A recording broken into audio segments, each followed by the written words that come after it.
seguimos con nuestras conversaciones en un mundo en transición y hoy tenemos con nosotros a José Ignacio Conde Ruiz. Nacho, nuestro flamante nuevo presidente del Instituto del Foro de Expertos Andalucía. Muchas gracias por estar con nosotros. Un placer. Y muchas gracias por aceptar nuestra invitación de ser presidente de nuestro Foro de Expertos. Nacho, empezamos hace casi 12 años. Hemos hecho, yo creo que una labor de hacer referente al foro y al instituto en el análisis de la sostenibilidad de las pensiones en España, y ahora además queremos hacerlo también referente en el análisis del mundo senior, en el análisis de la sostenibilidad medioambiental. ¿Cómo ves, después de 12 años, en perspectiva, el instituto y el foro?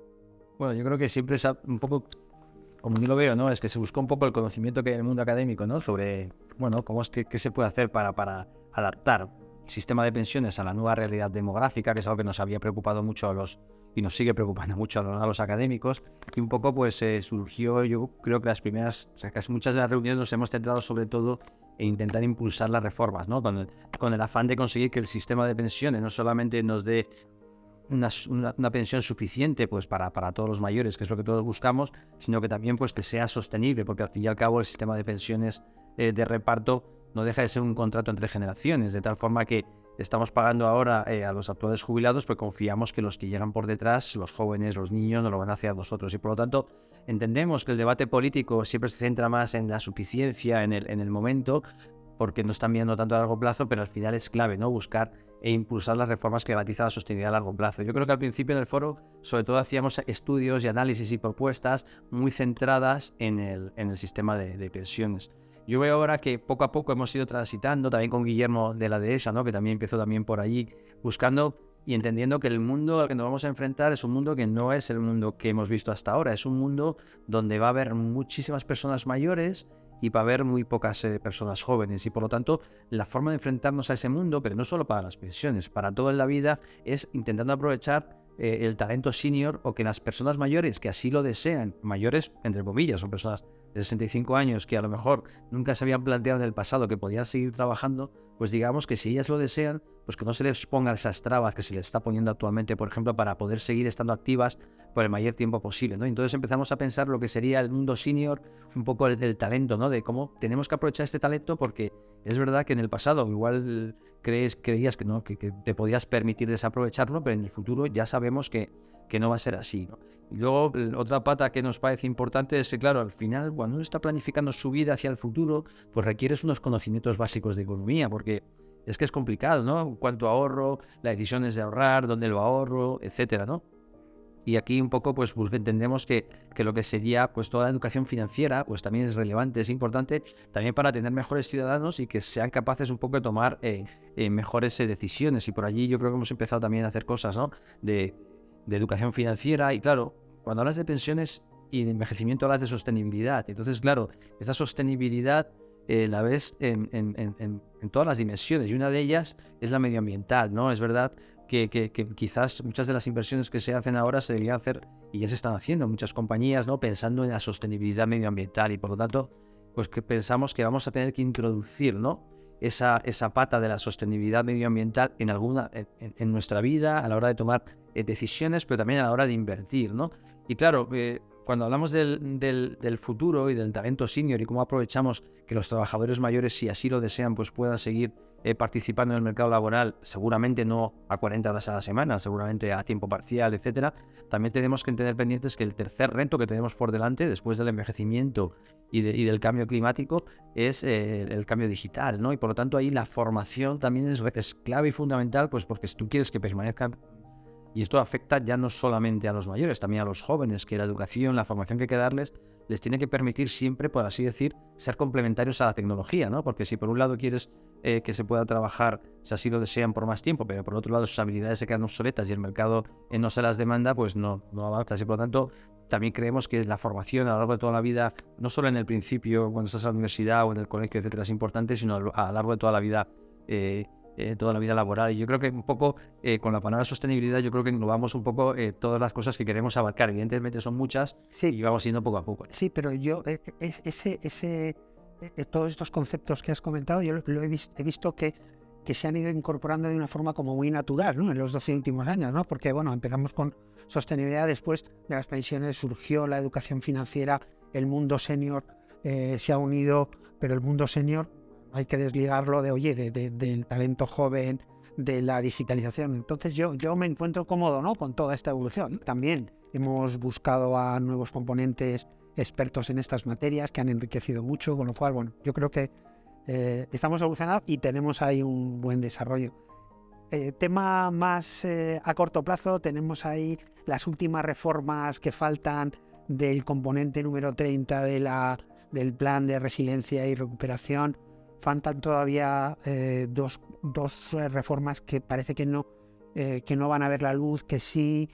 ¿Cómo ves lo que falta y cuál es tu visión? Yo creo que el problema con las pensiones y con la última reforma es que yo no llego a entender nunca la estrategia de negociación a la hora de hacerlo. Es decir, un poco para que nos entendamos, yo creo que el sistema estaba en una situación en la que tenía que ser reformado. Yo creo que eso estamos todos de acuerdo. ¿Por qué? Porque digamos que lo que tú querías de alguna forma es que las personas mayores pues tengan un sistema de pensiones donde la suficiencia esté garantizada. Y una forma de garantizar la suficiencia es, pues, por ejemplo, que no pierdan poder adquisitivo, ¿no? Las pensiones, ¿no? Entonces, te parecía que esto era una propiedad importante de un sistema de pensiones y pensabas que lo querías imponer como una propiedad, ¿no? Y entonces, claro, pero al hacer esto se le generan problemas de sostenibilidad. Entonces yo, en mi mente, yo pensaba que la reforma llegaría, pues, poniendo en la misma mesa de negociación algo que todo el mundo está de acuerdo y todo el mundo cree que es una buena propiedad, y es que las pensiones no pierdan poder adquisitivo. Evidentemente, con situaciones tan excepcionales como la del año pasado, con una inflación del 8,5, yo creo que el sistema debería haber tenido válvulas de escape para que las más altas no hubieran subido tanto, ¿no? Pero vamos a pensar en una situación de normalidad, de estabilidad de precios. Entonces, en ese momento, tú piensas que el sistema de pensiones, pues digamos que debería tener una propiedad que no acabe perdiendo poder adquisitivo, porque claro, tienes una persona que se jubila con una pensión, pongamos, de 1.500 euros, y cuanto más sobrevive, resulta que cada vez puede comprar menos cosas. Claro, esto tú no sabes cuándo vas a fallecer, y por lo tanto sería un sistema un poco ineficiente en el sentido de cuanto más sobrevives, menos cosas puedo comprar. Este es un sistema que no tenía mucho sentido. Entonces, parece que había un alto consenso en que debería al menos respetar la capacidad de compra de las pensiones. Una vez que las recibes, digamos, pues que al menos, pues si sobrevives mucho, pues que no te encuentres con que cada vez puedes comprar menos cosas, ¿no? Pero esperabas que esto, que estamos todos de acuerdo, se hubiera introducido a la par de otra serie de reformas que garantizaran la sostenibilidad, ¿no? Y aquí es donde quizás yo me he visto un poco que no llega a entender la estrategia, porque digamos que se ha decidido hacer en dos fases, dos etapas. Primero, una etapa en la que vamos a garantizar la suficiencia, que todo el mundo está de acuerdo, que las pensiones no pierdan poder adquisitivo, que está muy bien, y luego se ha dicho que en una segunda etapa se van a llevar a cabo medidas para garantizar la sostenibilidad.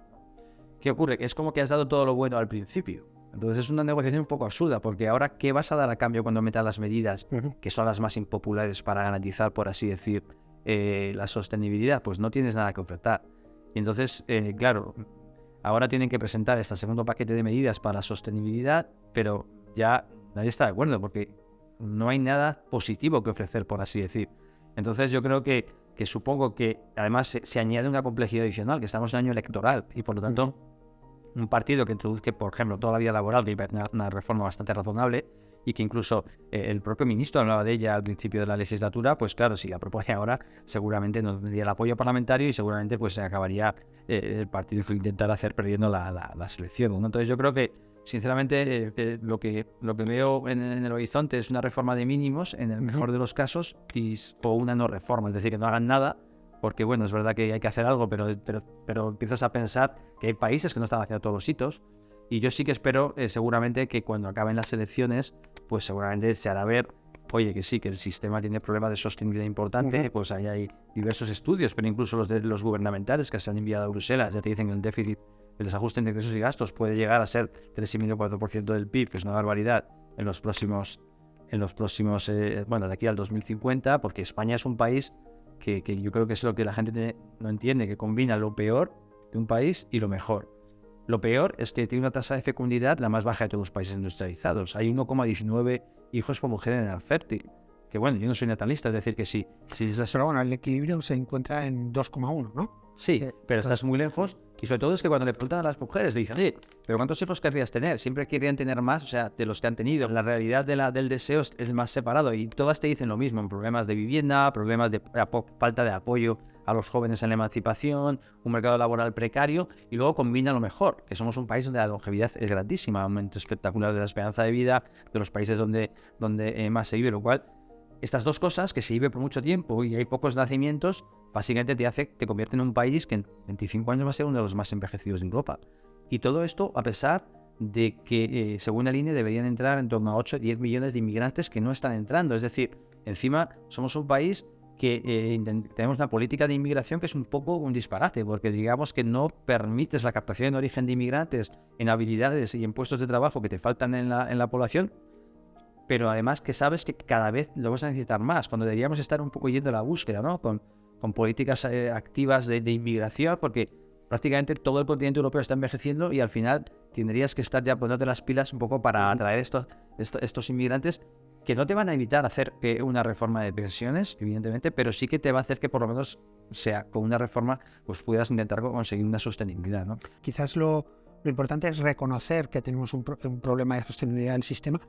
Parece que se reconoce que a corto plazo o a medio plazo van a entrar los baby boomers, pero quizás la solución no es la suficiente, ¿no? Porque subir el 0,6 la cotización al final durante una serie de años pues no te va a generar el fondo de reserva suficiente para cubrir. Efectivamente, yo creo que ese es un ejemplo muy, muy claro de un poco que la política es un poco como que todo vale en política, ¿no? Todo se puede pintar, ¿no? Porque fíjate lo que han hecho. Una de las cosas que han hecho ha sido eliminar el factor de sostenibilidad del año 2013, que, bueno, tengo que decirlo, participé en el comité de expertos un poco que pensó en este factor de sostenibilidad, que nosotros en el comité de expertos le llamamos el factor de equidad intergeneracional. ¿Por qué? Porque el factor era básicamente lo que decía, es que si tú tienes dos personas de distintas generaciones, una madre y una hija, que entran a trabajar con la misma edad, se jubilan con la misma edad, han cotizado por lo mismo, si la generación de la hija va a vivir por más tiempo, como han cotizado lo mismo, pues como vive por más tiempo debería percibir un poco menos cada año, porque digamos que intentas que haya cierto equilibrio entre generaciones de lo que han cotizado y han aportado.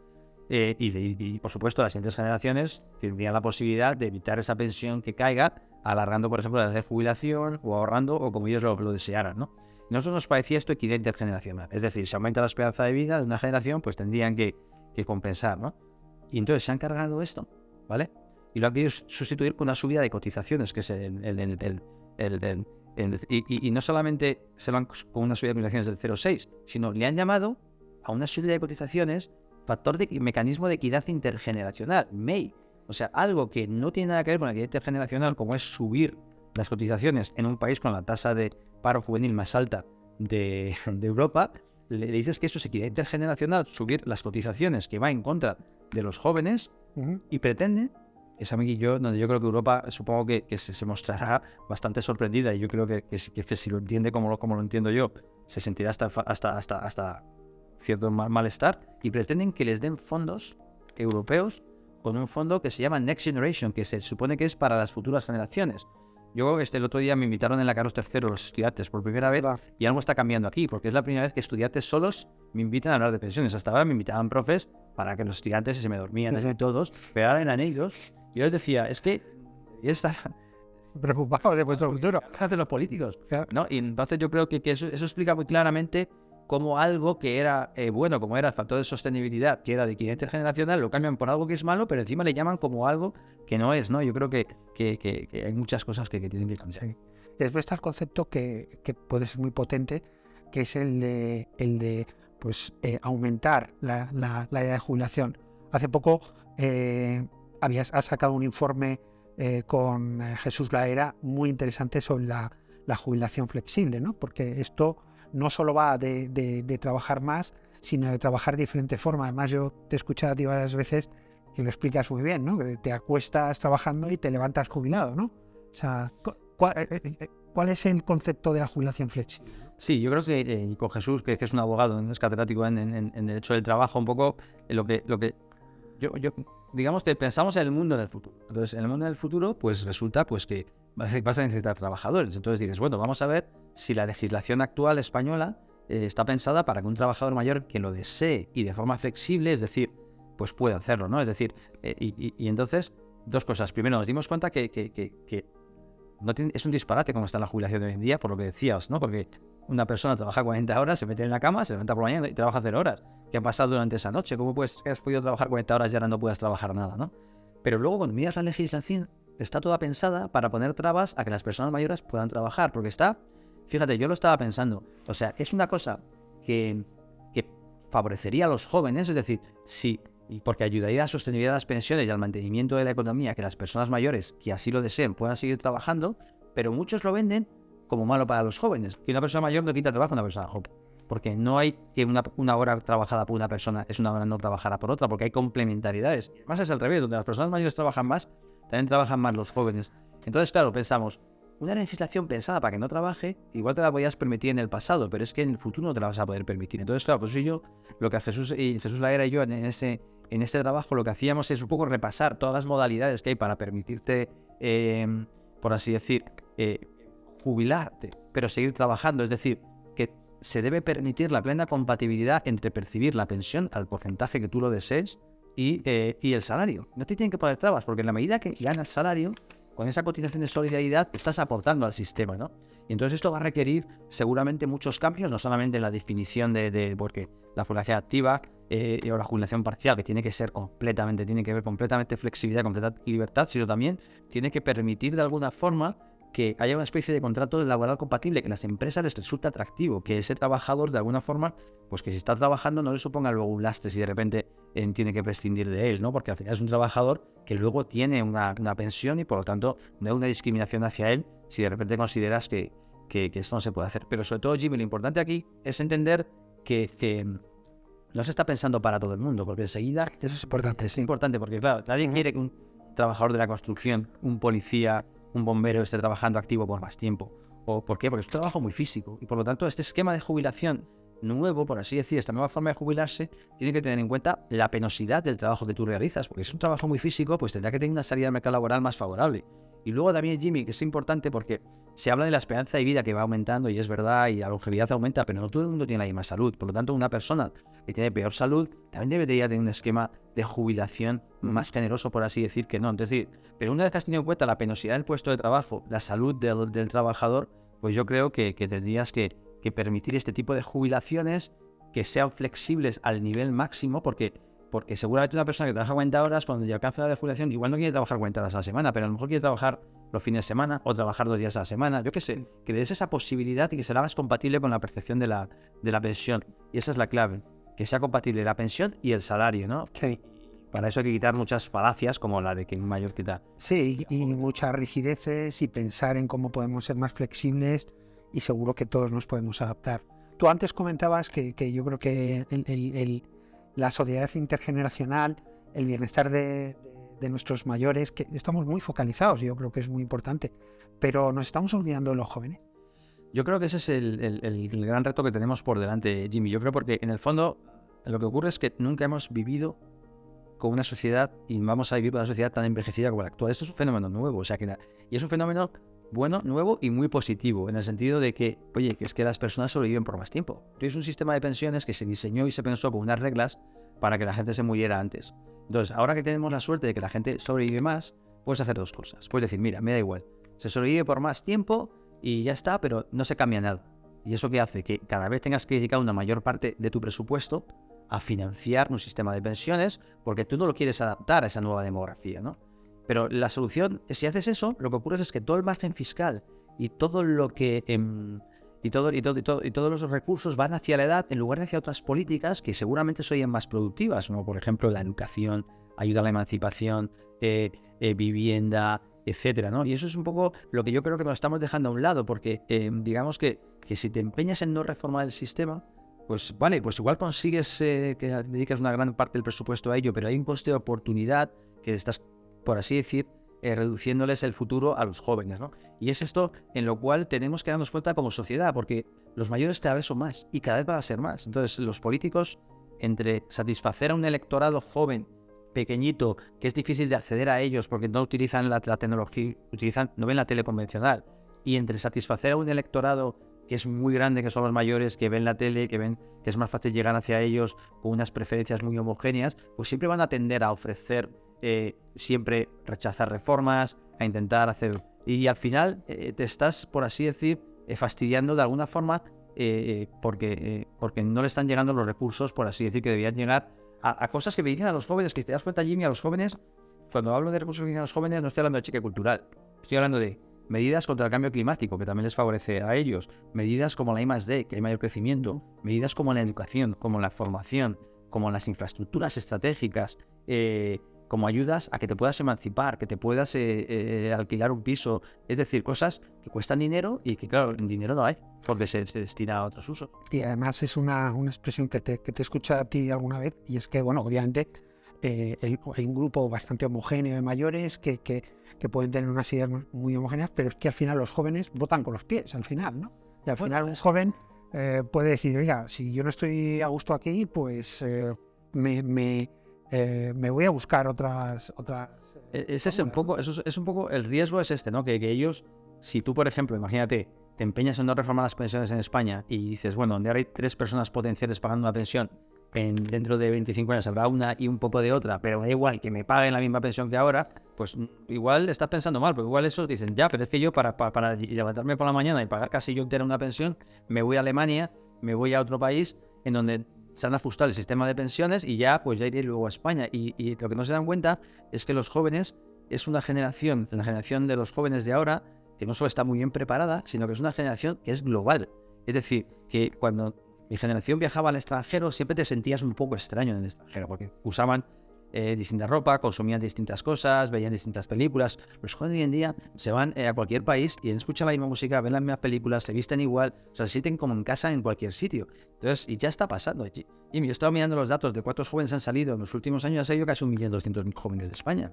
Y esto no puede ser. Entonces yo creo que al final tenemos que ser conscientes de lo que hay que decir en la realidad a los ciudadanos y ser un poco conscientes y a lo mejor en la hora de votar, pues no votar a ese partido que solo se empeña en favorecer, en no tocar las pensiones, sino exigirle, vale, bien, me suben las pensiones, me parece bien, pero quiero que hagas lo mismo con las políticas que inician a los jóvenes, que de alguna forma haya un euro adicional hacia mayores, un euro adicional hacia jóvenes, y cuando entiendo jóvenes, entiendo por cualquier tipo de política que mejora el crecimiento, ¿no? de largo plazo. Yo creo que al final, porque Jimmy, estamos empezando. Es decir, que este es el año en el que empieza a jubilarse la primera generación de baby boomers. O sea, lo que te llega por delante, pues imagínate lo que es y imagínate la importancia que se les va a dar en las elecciones a los mayores. Porque fíjate, dice, no estás enfrentando generaciones, haciendo guerra entre generaciones. Aquí no hay ninguna guerra. Si hubiera una guerra, los jóvenes ya la han perdido antes de empezarla.